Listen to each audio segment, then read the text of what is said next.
Brilliance Audio presents The Guardian by Sarah Fine, performed by Carly Robbins.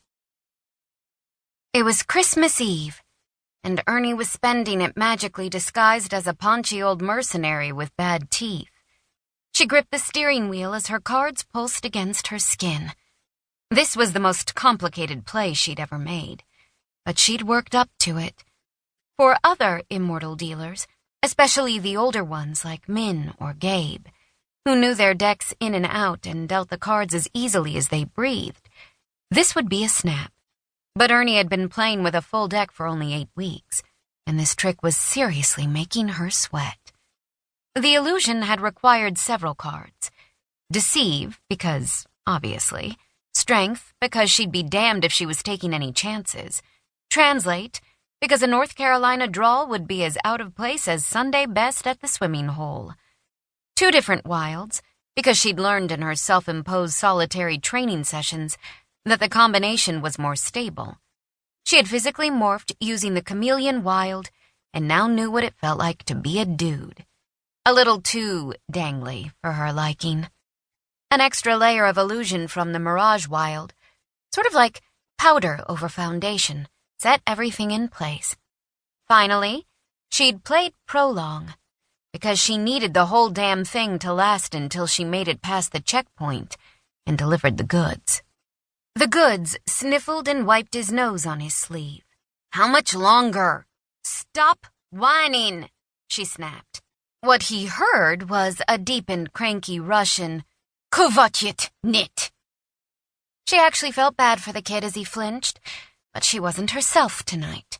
She was the person who could get a scared Russian teenager back across the border to his army unit after he'd been imprisoned for a month at the hands of some seriously annoying Ukrainian rebels.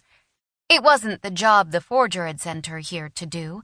That had resulted in the kid being kidnapped in the first place.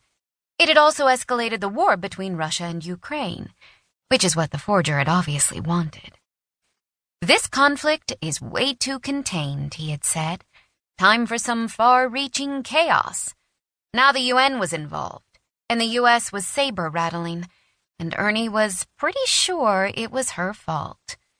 Her first assignment as an Immortal Dealer, her initiation into her new life, and a complete tutorial on why making a deal with the forger was usually a mistake.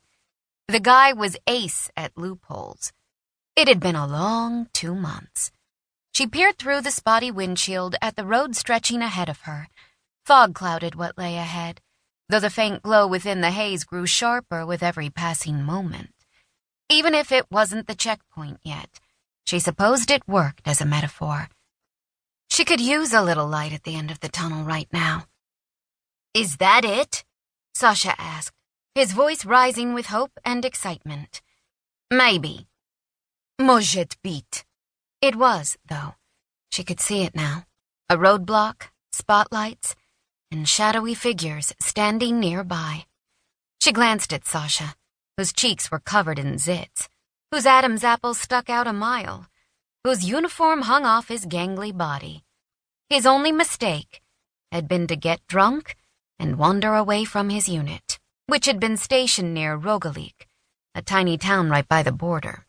With tensions between the countries already high thanks to the forger's assignment, to spur Ukrainian leaders to push the Russians to give Crimea back, the chance to nab a vulnerable Russian soldier had been a little too tempting for some of the locals. They'd sold him to a rebel group. She hadn't thought that fomenting demands for independence from Russia was a bad thing, but she'd never been into politics. Ever since those few fateful plays in a bar in Kiev, she'd been learning just how complicated things could get. She'd played wisdom and deceive on top of translate to talk up a vice prime minister who had been opposed to defying the Russians, and that was all it had taken to plant a seed of passionate rebellion in his head. She'd felt all sly then, all sophisticated, with her deck and her power to change the world. Now she felt small, but determined. What mattered now was getting this kid back home to his family. Probably a totally insignificant thing in the wild, chaotic scheme of the universe, but she needed a little redemption. Yeah, she'd just be doing her boss's bidding. But right now her hands felt pretty damn dirty.